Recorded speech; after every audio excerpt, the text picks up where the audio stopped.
Bonjour, aujourd'hui je vais dessiner l'un de mes personnages de bande dessinée en version réaliste. Dans cette vidéo, je vais vous expliquer plus en détail tout le processus pour dessiner en version réalisme. Donc, tout d'abord, je vais vous expliquer mon personnage qui est un Logan. Vous vous dites sûrement, mais c'est quoi un Logan? Eh bien, c'est très facile, c'est un être humain qui peut contrôler tous les éléments. Et je n'en dirai pas plus parce que je voudrais développer mon personnage et le publier plus tard. Et pour l'instant, je préfère éviter tout risque de plagiat. Donc, plus sérieusement, pour commencer à faire du réalisme, il faut connaître les proportions humaines. Mais bon, ça aussi, je vais pas en parler dans cette vidéo car ce serait trop long. Et puis ici, on va pas en avoir besoin. J'ai déjà fait le croquis du visage qui de plus ne correspond pas vraiment au canon traditionnel d'un visage humain. Puisque là, de toute façon, j'ai dessiné un homme loup-garou. Je vais directement passer à l'explication de comment on fait les ombres et à la texture de la peau. En réalité, la texture de la peau, je ne l'ai pas très bien réussi. La première règle pour faire du réalisme, c'est de faire plusieurs couches de crayons différents. Du plus sec pour faire les surfaces claires, au plus gras pour foncer les zones d'ombre. Les crayons que j'ai utilisés sont le 2H, le H et le 8B. J'aurais pu utiliser d'autres crayons pour faire plus de détails, mais pour l'instant, je n'ai pas assez d'expérience pour dessiner une peau réaliste comme on peut le voir sur certains comptes Instagram. Surtout que je n'avais pas de modèle précis pour ce dessin puisque c'était un personnage que j'avais totalement créé. De plus, le support papier que j'ai utilisé n'était pas vraiment le bon non plus. Je voulais que ma planche corresponde aux autres planches que j'avais fait avant de tourner cette vidéo. Du coup, j'ai tout simplement pris du papier d'imprimante classique, ce qui n'est pas forcément le format le plus adéquat pour faire du réalisme.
Je commence tout d'abord avec mon crayon de H qui me permet de faire une surface de peau.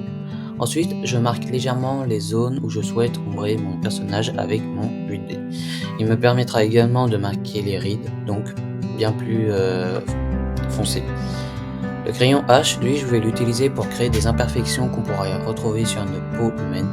Il faut savoir que pour les reflets humains, ce n'est pas entièrement blanc, il faut faire des variations de pigmentation dans les gris. Malheureusement, je n'ai pas assez d'expérience pour créer cette variation et créer des pigmentations de peau. Donc je vais juste faire un léger aplat gris.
Et voilà, la vidéo est enfin terminée.